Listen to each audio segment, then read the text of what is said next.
Welcome back to Talking College Baseball. I am your host, Chris Barber. I'm joined with my co-host, Joe Sparber. Today we have a very cool guest, a Hokie, Carson Demartini. Carson, thanks for coming on the show today. There's a lot of fans that wanted to hear from you, and we're excited to give that to them.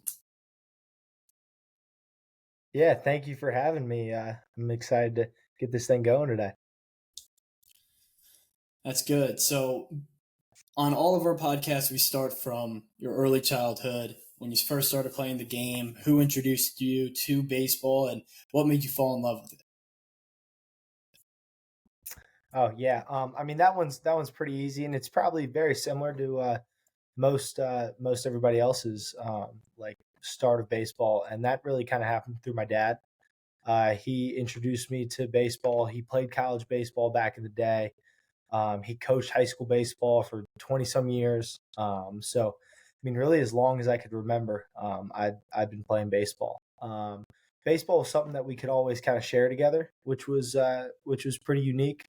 He was fortunate enough to have time to take me to go hit on Sundays or after he worked on the weekdays or just kind of anytime like I wanted to go get some work in. He was there to kind of help me and support me, and I think that really made it easy for me to fall in love with the game.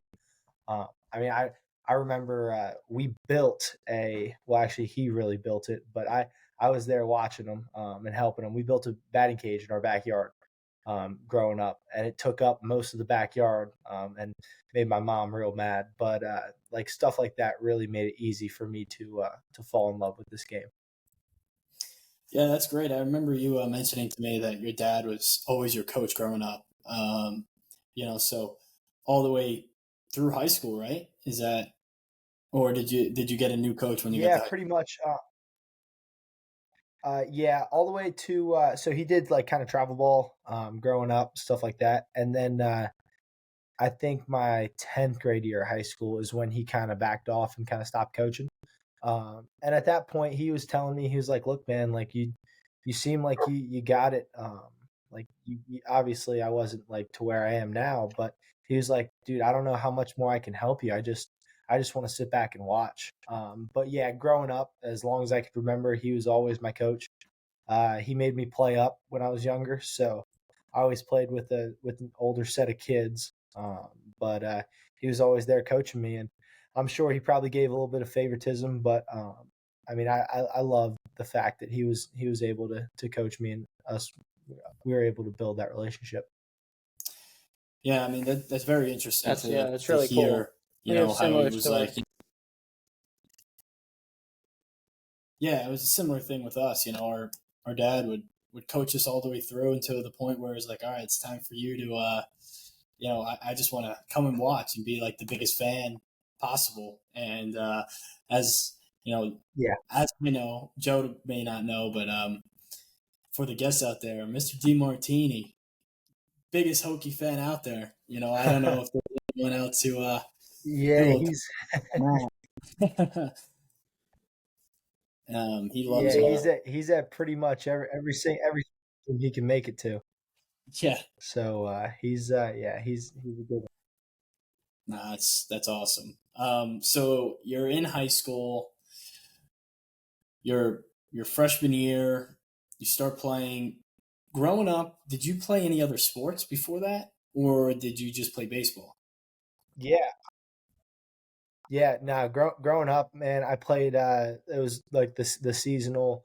I played basketball in the wintertime, baseball in the spring and summer, and then football in the fall. I never really. All my buddies, man, they all played soccer growing up. Funny enough, so I always just kind of like messed around with them, and we'd go up to the local high school and play some pickup soccer games and whatnot. But I really played organized football and basketball, and that was all the way until about high school.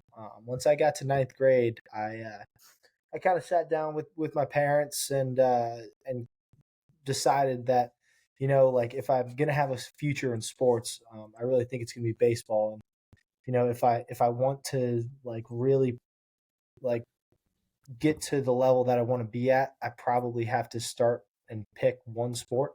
So we decided it was baseball, and that was was pretty easy for me. I mean, I was a relatively athletic kid, I guess you could say, growing up. But I mean, I was not nearly as good at basketball and football as I was baseball for sure.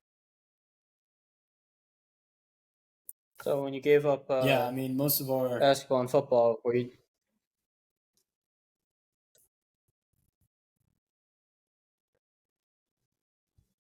What was that?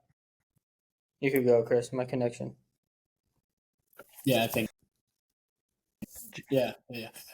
So you gave up basketball and football in ninth grade.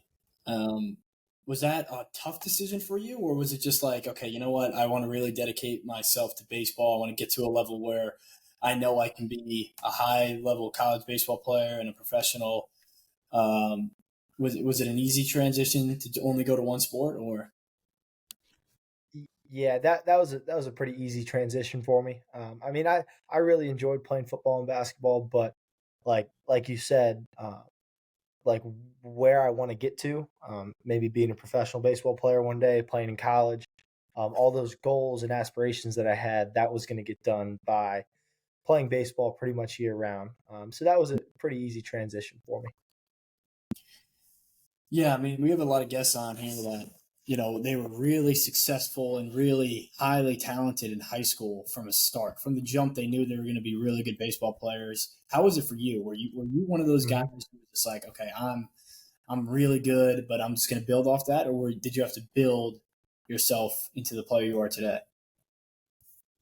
Yeah, a lot of people ask me that. That's actually a pretty common question, and I mean, I feel like I was always talented with my ability to get the ball in the barrel and to catch and throw and all that stuff always came pretty naturally to me. But I mean, to get to where I am today, and hopefully even further along here in the near future, I feel like I really had to kind of work very, very hard and get through that. I mean, I was always, I guess, what I really had to work hard at was the physical side of the game.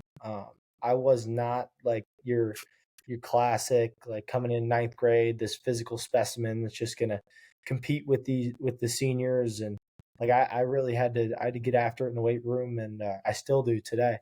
Uh, but like that kind of stuff really didn't develop until like junior senior year at high school. I think I you probably fact check me on this, but I think ninth grade year I think I hit like maybe 250, 260, something like that. I played every game. I played shortstop for the second half of the season. But I mean, I was by no means a like the best player on the team, the guy that everybody looked to. So that definitely I had to kind of learn how to do that. Yeah, so I mean, it's like it's very interesting because most guys are usually at the position you're all right now. Most guys are just dominating through high school, and then they hit a little wall in college, for say, and then they really figure it back out in college. But yeah, there's not many guys that had to really work and bring their talent level up. How much do you think being not playing that other sport allowed you to get into the weight room more, and how much do you think getting into the weight room more allowed you to propel your career till where it's at now? Yeah, I think once I physically matured and started to kind of really get some strength, that's when my baseball game really took off. It's just, I mean, the stronger you are, the easier it is to swing the bat. The easier it is the more time you have to throw the ball because you can throw it faster. All this stuff kind of comes together, and being able to work on that 100% of the time, from January 1st to January 1st, to do that the entire year, that was tremendous for me. And I totally like recommend playing other sports. I think it's great and all, but like at some point you gotta throw all your marbles in one basket and kind of see if you can roll with that. And that's kind of what I did, and it really really helped me be able to kind of advance my game.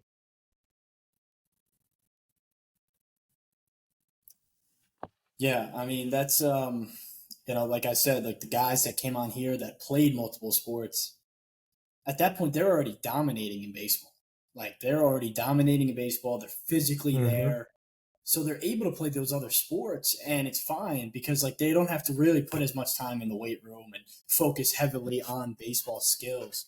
Um, Now, when we talk about skills, like your fielding ability, your throwing ability, your hit ability, what were some of the things you did most in high school to really help yourself? Because that's like the common question for people is what can I do today to get myself better for tomorrow? You know, and people, there's a whole bunch of different things that people do. So I want to hear from you.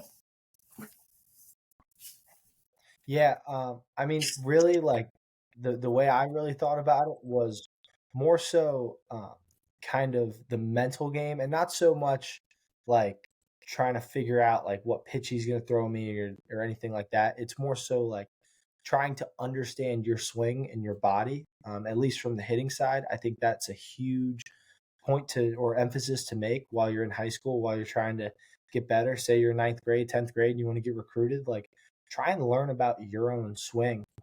And then you can be your own coach. And then from there, you can take that to the next level because you can figure out like what you have to get better at because you know your own swing instead of just trying to kind of go out there and either just kind of work through the motions or I don't know, try and copy someone else's swing in the big leagues that you like. Like it's great and all to get all this stuff from all these different big leaguers, but like knowing your own self, how you are as a player, really, really helps kind of advancing your game.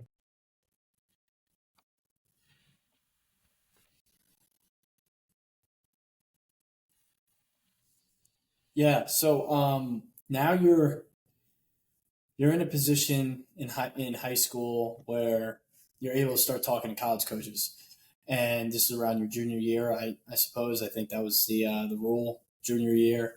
Um, Yep.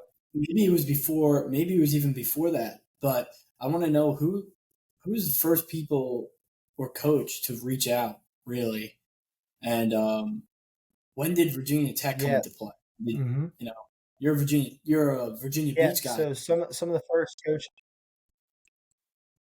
Yep. Yep. From I'm from Virginia Beach, so like being an in-state kid from Virginia, you know, I talked to like James Madison. Um, I talked to Old Dominion. Never really talked to VCU. I talked to William and Mary, and this was all kind of through my high school coach and through my dad, who then kind of communicated it to me. Because at this point, actually, we can go back a little bit. I was still in ninth grade, so like when I first started talking to guys was in ninth grade, and everybody really liked me and whatnot. But you know, it was still pretty early. And then that summer of ninth grade, Coach Chef actually came out and well, actually, no, we'd go back before that. So Kyle Sarrazin, one of our like player development data analytics guys, he was up in New Jersey actually watching another kid on my team play, um, and he saw me play, and I guess sent the word out to Coach Chef and Coach Elvin. And the next weekend we were playing at Virginia in a local tournament, and Coach Chef was there. And this is kind of like towards the end of my ninth grade summer. Um, Coach Chef really liked what he saw. He was very straight up with me. He was, I mean, he was like right down to the bone. Like this is what's going to happen. This is what you're going to get. This is how we're going to do it. He wasn't really playing any tricks with me. He was very very straight up. And you know, at that point, I mean, it's really tough to kind of pass up a an offer from a high level Division 1 ACC program. So I mean, like to me, it was a no brainer. So I mean, like towards the end of that summer, right there, I committed. So I was committed all the way like through my ninth grade year. So I was pretty fortunate to kind of get that done early in the recruiting process. So wow, it was just real quick. I mean, he just offered you on spot, basically, right? I mean, just Yeah. he saw him, that was it, you know. Yeah. He sat through. Yeah, he sat through. I think a double header of one of my games, and you know he really pointed out the things in my game that not many people look at. He pointed out how I like hustled on and off the field. He pointed out how I handle myself after making an error or after striking out. He kind of alluded to the fact that he liked the way I played, not so much he liked my bat speed and he liked my 60 time and he liked all this other stuff. He liked like the way I played the game, and that's honestly like what I really value in baseball, like how you play the game. Yeah, I mean, so he recruits you based on the way you're playing the game, and then because you know what, most people don't. I'm being completely honest with you. You know it, Joe. You know it. Most people don't look at kids that really don't have any. Like I'm not saying you didn't have any tools, but I'm just saying like they're looking for guys that have wicked tools, and Yeah. then we'll teach them how to play instead of guys that play the game Oh yeah. hard and maybe he'll have the tools. And guess what? I guess you could say he was right because you've been Yeah. pretty successful. But in Virginia. it's a yeah, it's a big risk though, coming out. And that is one thing he mentioned to me too. Like I don't know how in depth I can get about this, but Coach Chef was like, "Look, man, like we like you right now, and we think you're going to be here in 4 years, an ACC caliber player, and we think you're going to be one of our better guys. But we don't know that. We don't know how you're going to progress." And he told me, he said, look, Carson, we're going to have two conversations your senior year of high school. Either we're totally pumped to have you to come into school and we want you to compete for a starting job, or we're going to have the other conversation. Look, man, you sat around your couch for 4 years and you didn't progress the way we think, and I don't think this is going to be a good fit.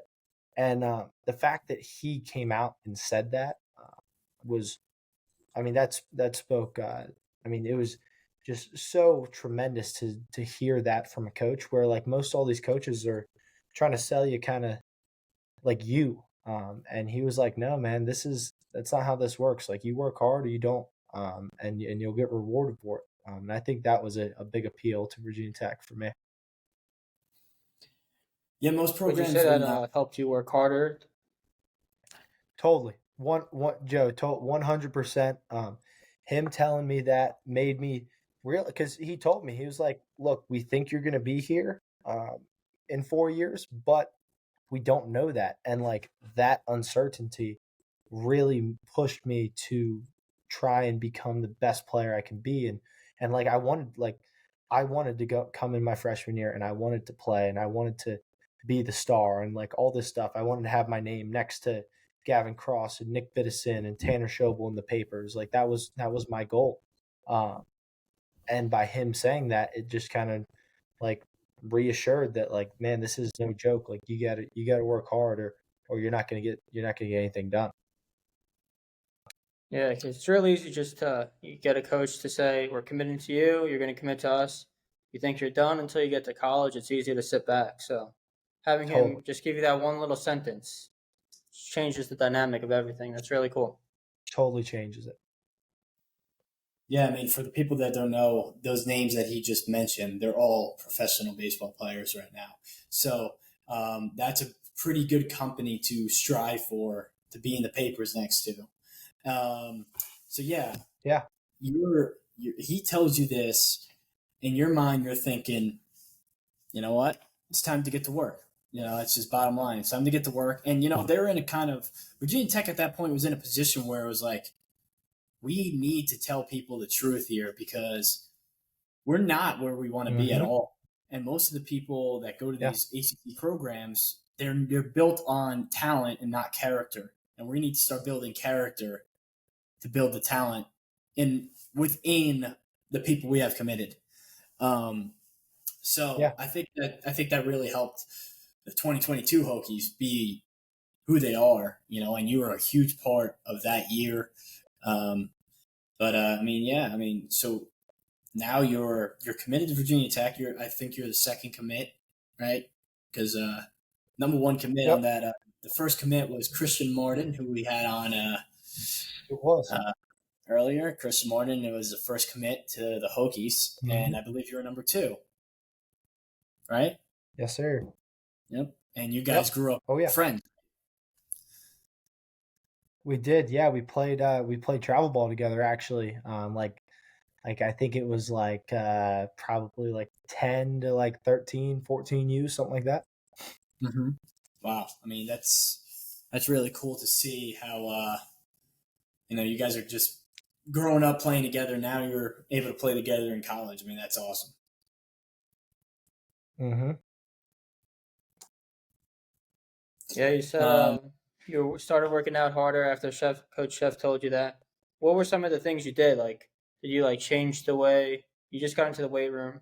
So did you go to a Yeah. guy or you and your dad? What was it? Actually, I went to a guy in Virginia Beach. His name is Max Waring.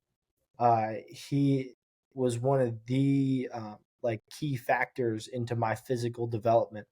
At the time, man, I was not a very fast kid, and I'm still not a blazer today, but um, like by any means. But like going to this guy Max Waring, he really helped transform my body and kind of showed me how to uh, work out and train baseball specifically. Not so much just go in there and do your bodybuilder lifts and try and look as good as possible.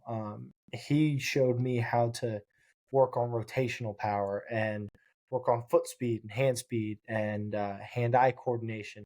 All the things that you really don't think about working on until you actually get into kind of a higher level program.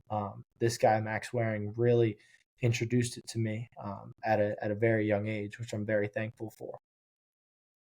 Yeah, it's necessary to get to where you are. You still use those tools today, or you kind of Oh yeah, went away from yeah. them? Almost every day I still use kind of the tools that he taught me in ninth grade, and like just some small stuff, like warm up stuff and even like in our lifts, like with Coach Diders, our strength coach here at Virginia Tech. He's awesome. He is first class. Great guy, really good strength coach.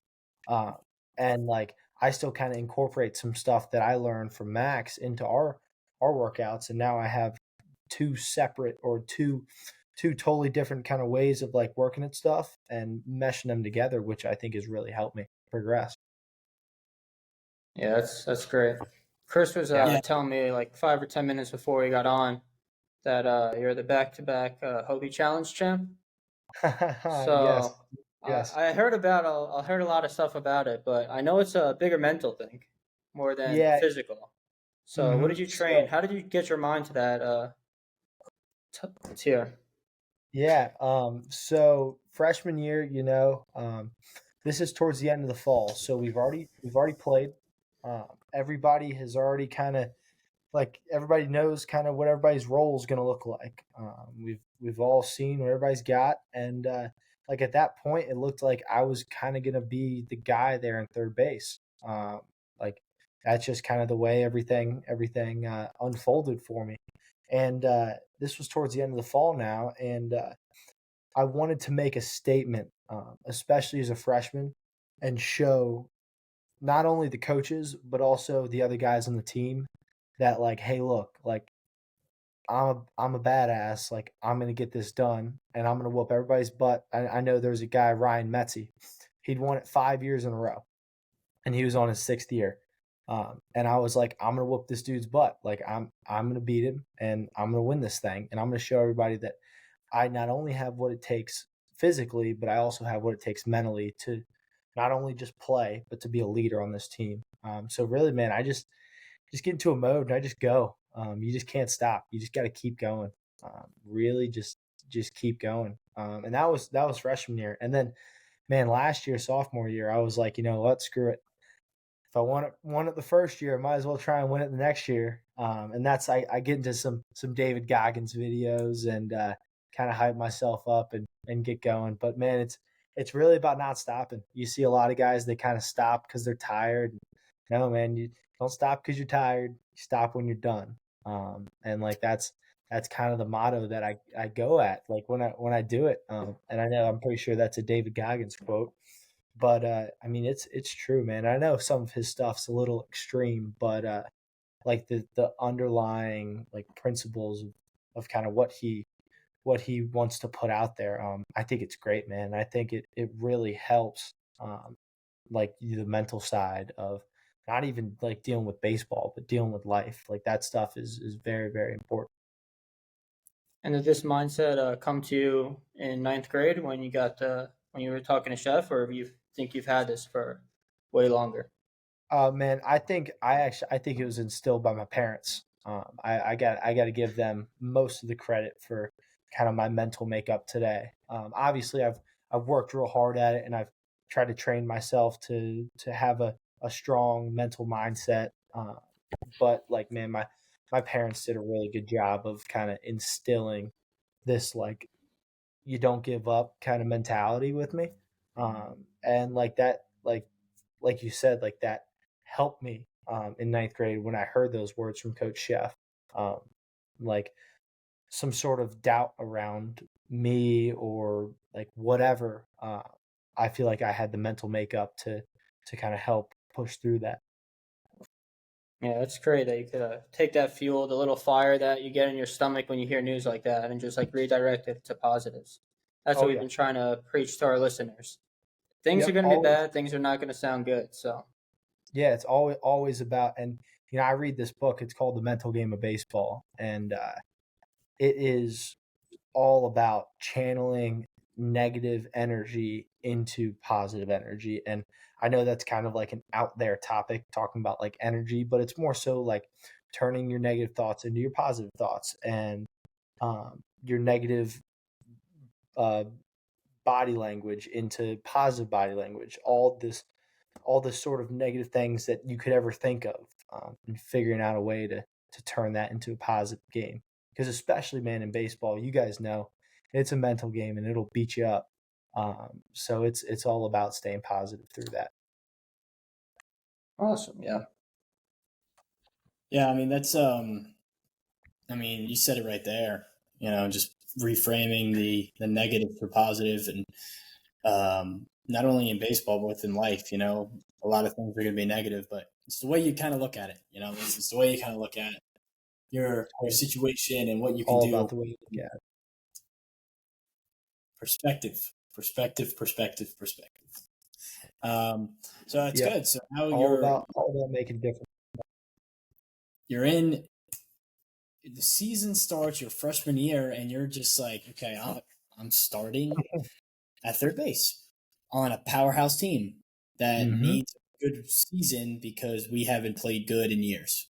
Um, you Oh know, I yeah. mean, you got good the year before, but they didn't really. It came up short, and you're like, okay, so this is really it. Walk us through the feelings you had being in the lineup of that caliber. I mean, it's such a special treat to be able to play with guys, and I don't know like how familiar you guys are with the guys in this lineup, but I mean like I know you are, Sparber, you know a few of them, but I mean like I mean you just go down the list: Jack Hurley, Gavin Cross, Tanner Schobel, Nick Biddison, Cade Hunter. I mean those five guys right there were all top five rounders, all on one team we had all those guys. And I'm probably forgetting some other guys too, but I mean we had Drew Hackenberg on the mound, freshman All American, Griffin Green, absolute stud. Um, I mean just like guy after guy after guy on this team was just, I mean just as good as you get. Like they would play on any team in college baseball, and we had them all on one team. So it was so special to be a part of, especially being my first year and my first experience with it. Yeah, I mean, you guys started off that season not as good as you guys expected, right? I mean, ACC play, Mm-mm. you lost the first two series, um, Yeah. I believe, right? And you got swept the first two series or something like that. Y- And then, Yeah, so we got swept. We got swept by Georgia Tech, nope. and then we lost a midweek to JMU, and then we lost the Friday game to Pitt. Mm. But I'm pretty sure we beat Pitt that weekend. We had a little special guest come in and talk to us on Saturday. Do you want to mention who that special guest was? Yeah, we had man, I don't know. I mean, it was okay. All right, so the guy who came in, his name would be Cal Ripken. I don't know if you guys ever heard of him, but he came in to talk to us, and I mean, I remember him walking through the door, and Coach Chef was there, and he was like, "Man, hey, look, we got one of my buddies coming in. He's just gonna talk to you guys, give you guys a few words of encouragement before this game." And I'm like, okay, like he's gonna have, I don't know, whoever, one of his buddies he knows. I don't know. Um, and here comes freaking Cal Ripken walking in through the door, Hall of Famer. I mean, this dude just decorated all over the place, and I mean, he gave us a speech about. I'm pretty sure with the Orioles, I forgot what year it was, but I mean, they were kind of going through like a stretch of, I mean, it was like, I think they lost like 20 some games in a row or something like that, something terrible. And he kind of talked to us how they turned it around, um, and how they tried out some different things, and they wanted to do, they wanted to kind of switch some things up. And I mean, it really wasn't about like switching things up and doing that. It was more so about like, hey, look, we're fine. We're in an okay place. Everybody does this. This happens. Um, let's just go out there and play. And that's kind of what he preached to us, and I mean, that was really special. And then we went on to win the rest of our weekend series, and the rest was history after that. How many weekends in a row was that? That's awesome. I think it was like 11 series in a row. I want to say because we played 12 in the conference in the league. So So yeah, we went out and we won 11 in a row, and that was something special. 11 conference wins in a row. You guys win the ACC outright. You guys host a regional, Mm-hmm. and I believe you guys was the first time ever hosting a super regional. Is that right?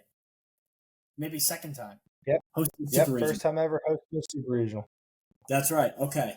And, you know, it was a tough regional. You guys got put in, you know, you guys were the number 2 overall team in the country at that point.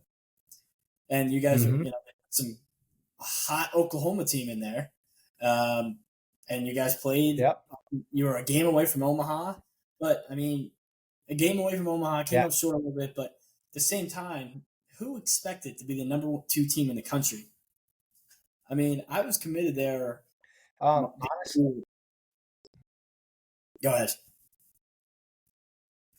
honestly, I really don't think anyone expected that except for us. And I know it, like now looking back, it's like, oh, of course you expected to do that. But actually, man, like going through and like looking back at like what we had and like kind of how we felt coming off the fall or going into the early spring, we were like, man, we're really freaking talented. Like if we could just fit a few pieces here and there, like we are gonna really do it this year. And then we just kind of kept going, man. It was just positive stuff built on positive stuff, and turned into a really really successful season for us. But I know I remember like reading some stuff about the. I think we were picked to finish second to last in the ACC that year, uh, in the preseason.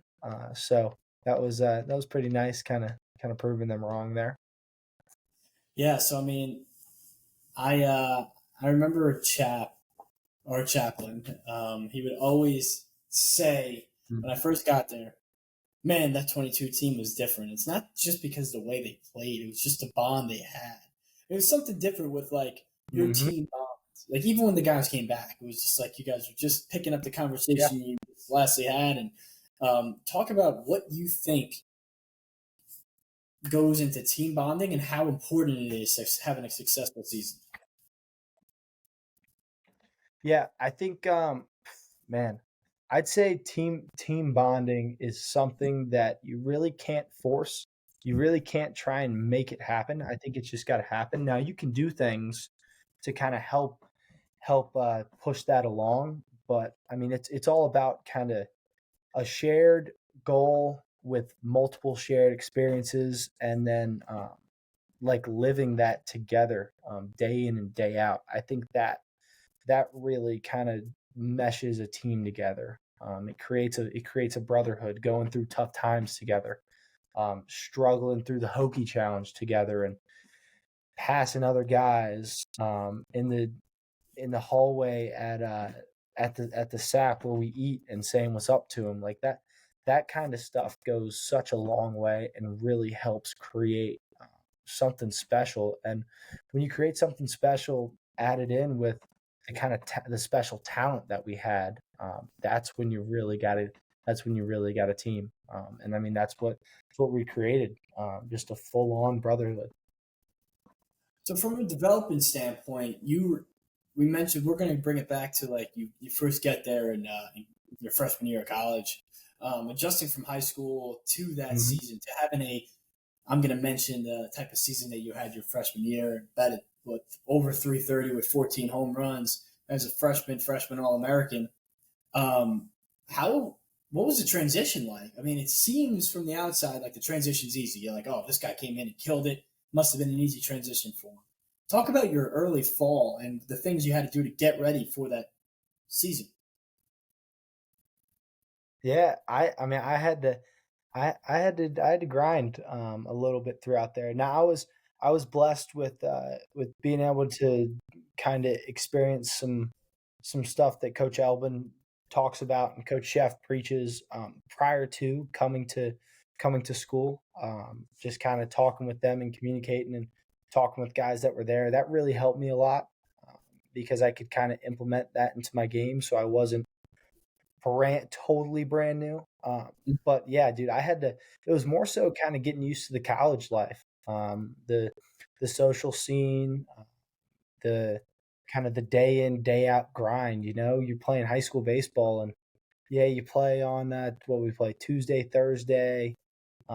Practice, yeah, we practice 6 days a week, but I mean, did we really like practice all that hard? Having to adjust to that was definitely the biggest challenge for me. And I mean, that's really, I think, where I flourished because I really do like enjoy the work that you have to put in to be good at the game. And I mean, that's here at Tech and any other solid Division I program. That's kind of the standard, and that's what's expected if you want to be really good. So I think that really helped me be the player I am today. Would you say there was a guy that like senior, like a junior, you like saw had their stuff together that you just like kind of wanted to follow? Like, okay. Yeah, I wouldn't say there was really one singular guy. I would probably say I took bits and pieces from everyone, and kind of tried to mold my own game, not after anyone, but taking pieces from all of them. So like, you know, man, like Nick Biddison, he really went about his business pretty well. He was I mean, just an absolute grinder. I mean, he's been through a lot in his college career and was one of the senior guys on the team. And I like really tried to like understand like how he had a leadership role on the team and that kind of stuff. And then I took a lot of like infield stuff from Tanner Schobel. I mean, just like absolute baller in the field. He helped me out a lot. And then Gavin Cross, watching him hit with Jack Hurley. Just kind of piecing everything, Kate Hunter, piecing everything together from all these guys. And then Coach Chef and Coach Elvin, listen to them and really trying to buy into what they had to say and what they were preaching out there. That I think that was also a pretty big, I guess you could say, mentor to me. So yeah, I mean, you're in a pretty cool situation. You're in the ACC. Now it's like, okay, I get to travel, and it's just so different than high school. Obviously, you're going home, back in high school after a game, but now you're traveling. You're staying in hotels. You're bonding with the team in hotel rooms. I mean, how much fun do you think you had in the hotel? Because Joe mentions it all the time. It wasn't. Oh, you don't really remember the series like and how the games go.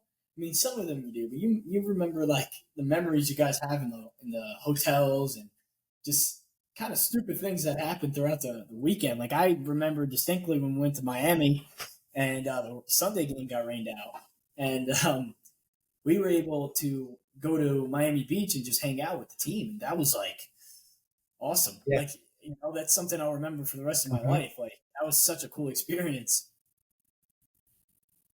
Yeah.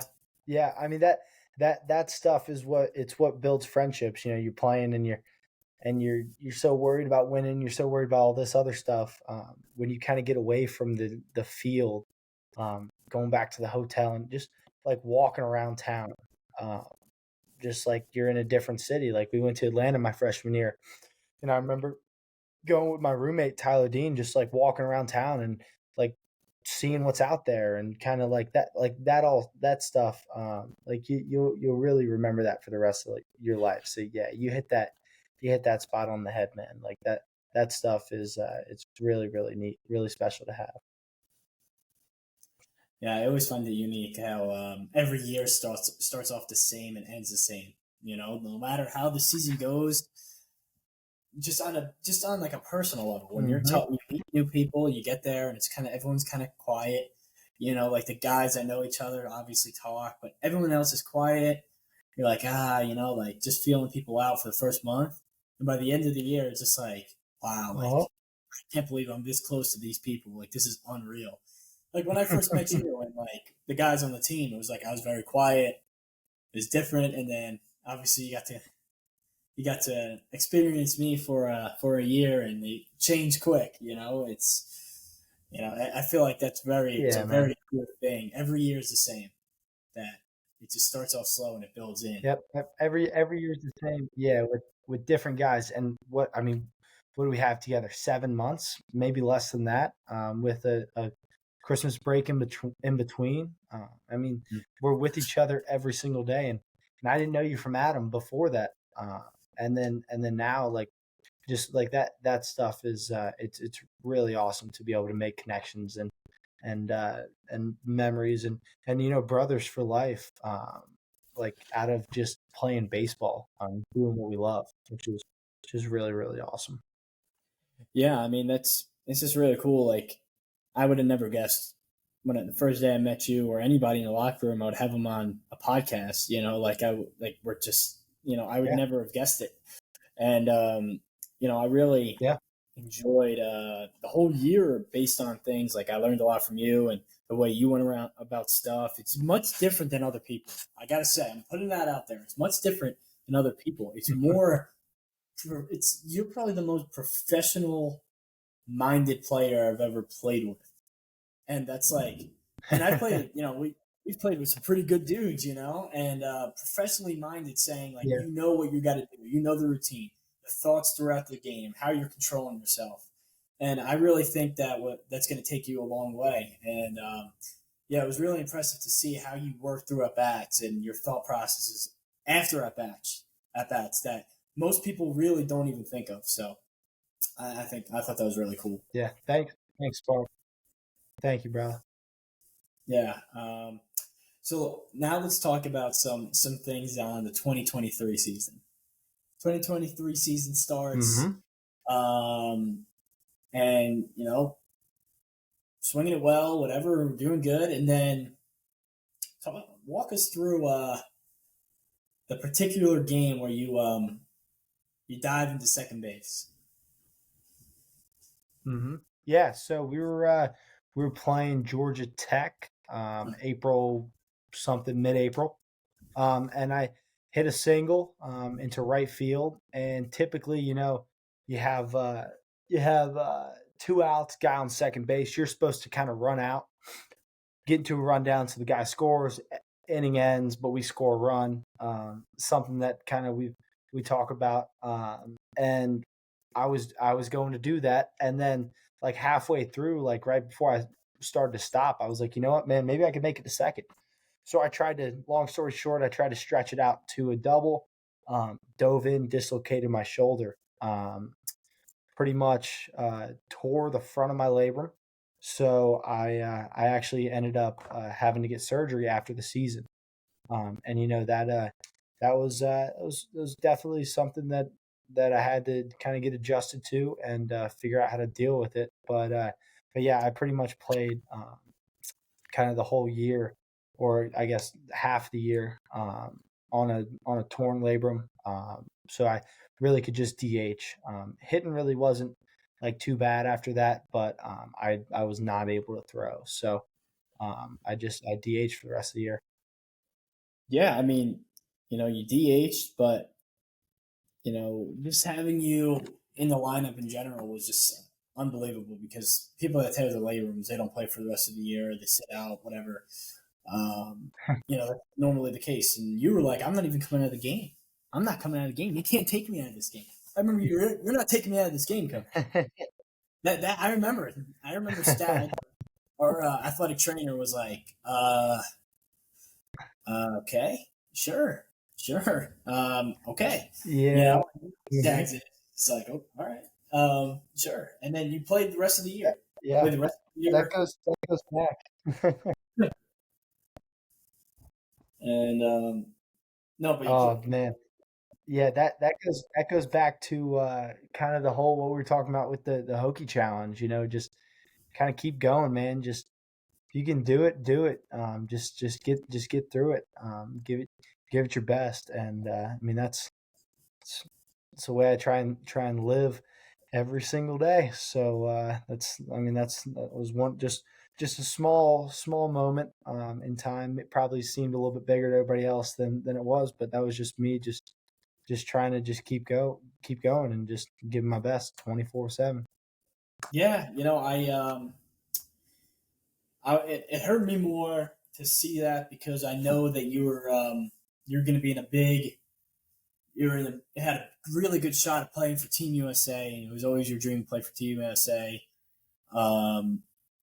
But just seeing that, that kind of pissed me off the most was because you're going to go play for Team USA and everything like that. But at the end of the day, the health comes first with everything. People know your know your skill. Totally. They know how you play. Like in the long run, it's the best thing. But yeah, so you're playing on a torn labrum, and you know what I'm going to bring up. I had to bring this up. I had to bring this up, and I am so excited to talk about it. Let me run this. Let me run the story. ACC weekend, we're home. Big weekend for the Hokies. Big every weekend started to become a big weekend for the Hokies. We were kind of in like a must-win situation for a while, and must win. We're playing University of North Carolina, and I think it's this. We had a doubleheader. It was the second game of a doubleheader, or was it a Sunday? Yeah, second game was a doubleheader. Yep. Second game doubleheader. Demart's feeling it. Okay, Demart is feeling it. We're 1-1 series, I believe. We're tied in the series. You need to win this series now. It's a big series. Yep, we are tied. I think it's the first at bat.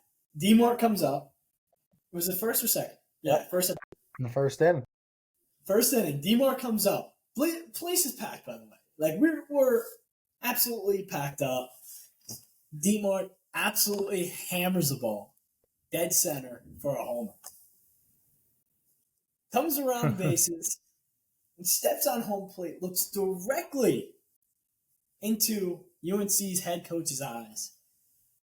I'm not going to say what he said. You know what? I am. He said, "Welcome to Schittsburg." Okay? He said, "Welcome to Schittsburg." Another couple words after that. Looks dead into his eyes. "Welcome to Schittsburg." And the UNC coach is fired up about that. Catcher for UNC is fired up about that. Now, Coach Jeff is fired up about that. Everyone's fired up about it. And now the whole place is fired up. The whole place is fired up. Everyone's yelling back and forth. I see Coach Dieter's running across the field to hold everyone back. And we almost have a bench clearing brawl. Oh. So tell us what the thought process was for that. Like, why were you just like, all right, well, Man, so before we get into that, that was totally just me being real, like high energy. Nothing against UNC or Coach Forbes and like great program, great coach. I mean, I got nothing but respect for those guys. We made amends after the game, but during the week, some stuff was kind of floating around about what some UNC players and coaches were saying, and you know what? I didn't take that too lightly. And man, I was telling everybody, yeah, it was a little personal. And I was telling everybody, I was like, look, man, I'm gonna hit a home run the first inning, and I'm gonna step on home plate, and I'm gonna say blah blah blah blah blah. And sure enough, I went yard in the first inning, and I was running around the bases, and I was like, well, here goes nothing. I got to let it eat now. yeah. So I let it eat, and I mean that's that. I try not to like get too emotional and like I try not to talk shit and stuff like that. But sometimes, man, when you play with such high energy, like I try to do, when everything kind of comes together at once. It just hits you, and you gotta let it go sometimes. And that's the beauty of the game is that kind of that what happens during the game kind of brings out that sort of emotion. And I mean, I absolutely love that. That's one of my favorite things about playing high energy, high leverage situations. And I mean, that was arguably one of the biggest games of our year. If we win that game, we quite possibly turn our season around, make a regional, and maybe make a run at Omaha. But obviously, things didn't go our way there. But I mean, that was kind of the situation that we were put into. And man, the lights come on, and all you want to do is succeed and compete. And I mean, that's what I try and do every time. Yeah, I mean, I believe that energy that, fuels the rest of the team, though. That's dude, we were great. fired up. Oh my god, It really sparks everyone. Yeah. I was man, I really I get pretty fired up about a few things, and that was probably one of the most fired up I've ever been, especially in Hokies uniform. I mean, that was the whole team. We were backing you. I mean, no one likes UNC. I mean, let's be real. Like, if you're a UNC fan out there, I don't care. I really don't care because no one likes you. No one likes you, and no one likes you. It's got to be something about North Carolina, but those UNC fans, but I mean, that was electric. Yeah, there was a very electric situation there. Who came in? I forgot who came in to talk to us. Big Hokie fan came in to talk to us after. It was a couple weeks after. He was like, "Where's Carson Demartini?" Yeah, right here. He's just like, yeah, Mike Young, the basketball coach. Yeah, Mike Young. Mm-hmm. Yeah. Mike I think Young. it was Brent Fry. Yeah, Brent Fry, our football. Yeah, Brent Fry. He came in.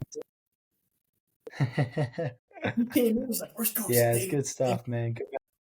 He's like, "Let's go." He was fired up.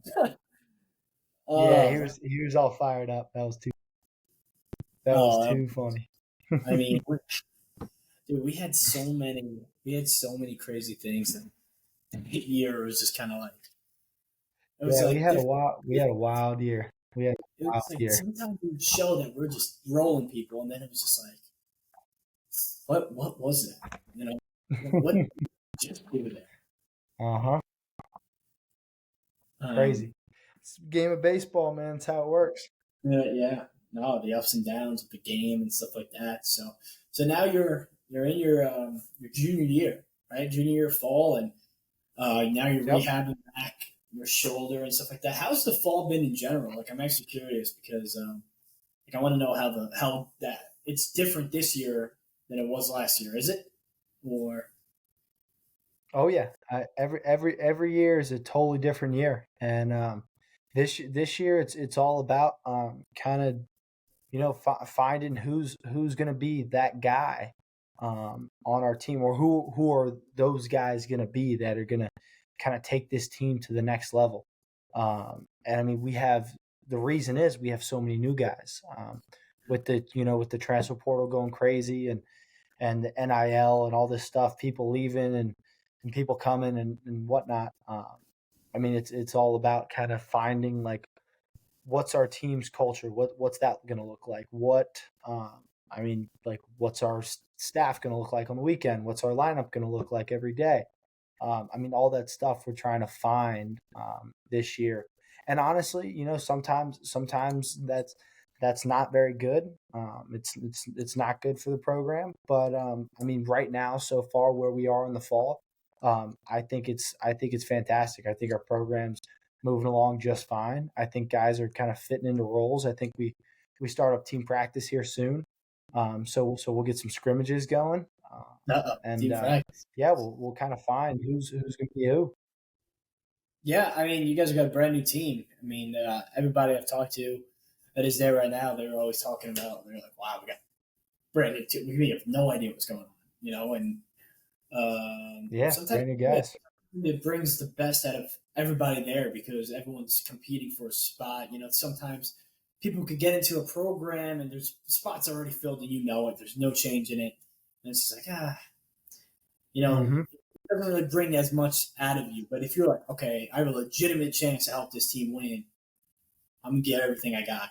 And, you're right now, you were probably the main leader last year, but now you're legitimately the top leader. You're the captain basically of the team. And I know it's not. Do you feel that as more pressure, or do you feel that as more of like you're excited about that? That's what you wanted to do.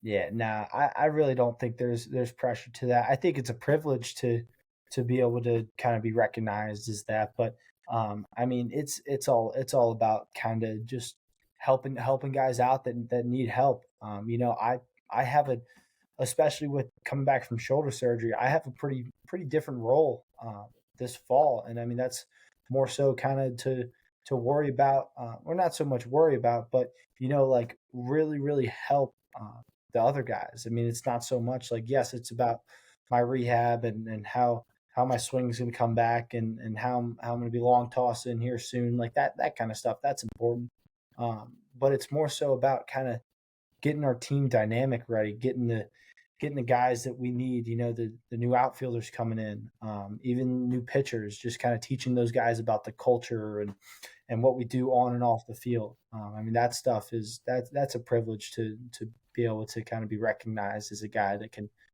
can help others with that. Yeah, I mean, honestly, I think that college baseball is so much different now than it ever has been, and it's really tough. Like, Hokies are an ACC program, but it's hard to compete with those big time SEC programs because of NILs now, and you can't throw a whole bunch of money at guys and keep guys and stuff like that, and it's hard to build. It really comes down to building the culture within the program because all these other teams are just picking people from the portal, paying people. And now more than ever, I think it's about culture. Totally. 100%.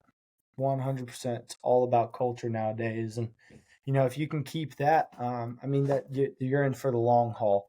And that's what Coach Chef wants. I mean, he wants to kind of build a dynasty. And I mean, we're the stepping stones for that. And we're going to try as much as we can do to kind of help him build that.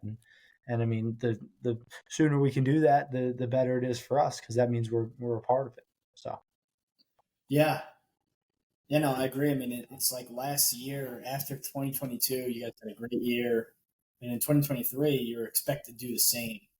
And you could say it was a disappointing year on the aspect from production, but I mean, now it's kind of like, okay, now 2024.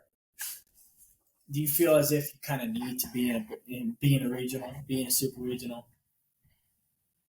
I mean, I don't know if need is really the right word for that. I think it's more so. Um, I mean, that's what we expect.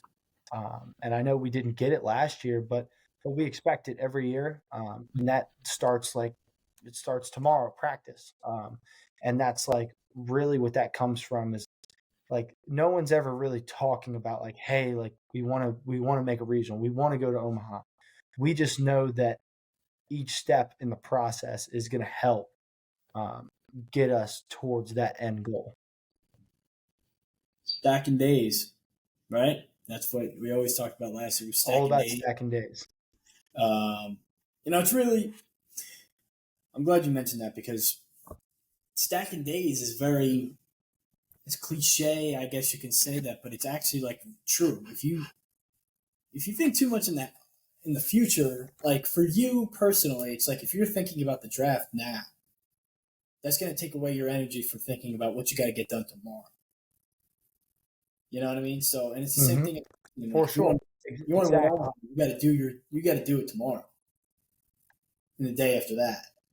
Yeah. You know? I mean, yeah, and it's all about kind of just being where your feet are. If you're worrying about something else, you're not going to be able to put in like all of what you want to put in, what you want to accomplish every day. Yeah, I mean, I think that you guys are going to be. You guys would be in a good spot. You guys got some really good leaders this year. Guys who've been through. Guys who've been, who's been through the program, who've been through good years, bad years. That's the the juniors and seniors have been through the good and the bad. I think that Nick Halisa is he a coach there right now? Yep. So yeah, he's gonna do kind of like a grad assistant, kind of little coaching job there. So, I mean, he's a guy that's been through the program Yeah. for I don't know now this is his 7th year. So he's seen the good, the bad, everything in between.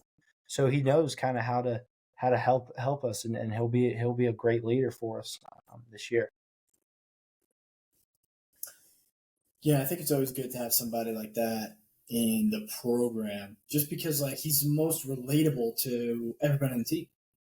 He's the most relatable because your coaches they can relate. Like Coach Elvin, he can relate. He relates. Hanson, they can relate, but it's not as personal as someone who's a grad assistant. Like these guys, like Elisa's last year was last year. You know what I mean? So he was literally playing last year, and it's like his experience is right Yeah, there. he lived through it with us.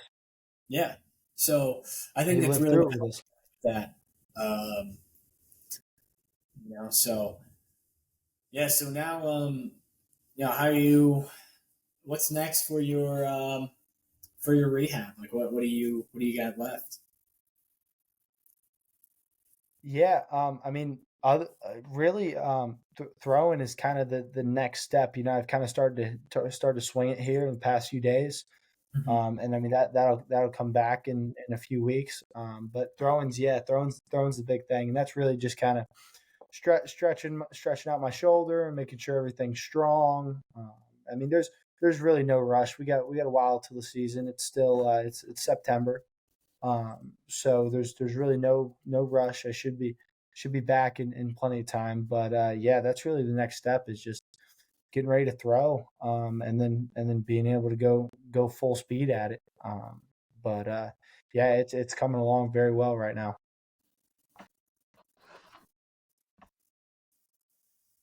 That's good to hear. Yeah, thank God. Yeah, I Uh-huh. mean that's it's really good to see you progressing and stuff like that, and you know um, the weather's going to start changing over there soon if it hasn't already. Uh, so it's good that you're getting yeah because you got to start throwing inside. Weather gets real brisk over there in Blacksburg. Yes, it does, especially when there's some precipitation in the forecast. Snow comes down, but Yeah, but nah, that just that just adds to the blue collarness of our program in Blacksburg. Yeah. So Carson, if there's one or as many as you'd like tips that you can give to the younger listeners out there, what would it be? Man, I mean, there's so many things that you can go on Twitter now and see and go out on Instagram. I mean, regarding your swing, regarding throwing, taking ground balls, catching fly balls, throwing a curveball, whatever. But I mean, that's just such a small portion of the game. I'd really say take the mental game very, very seriously. Make sure that you kind of have a good head on your shoulders, and that you really try and become a student of the game. The more you can learn about baseball, the better you are set as you progress. Especially if you go and play college baseball and hopefully go play professional baseball. The more knowledgeable you can be about the game, the better. The everything else will kind of follow behind that if you work hard. That stuff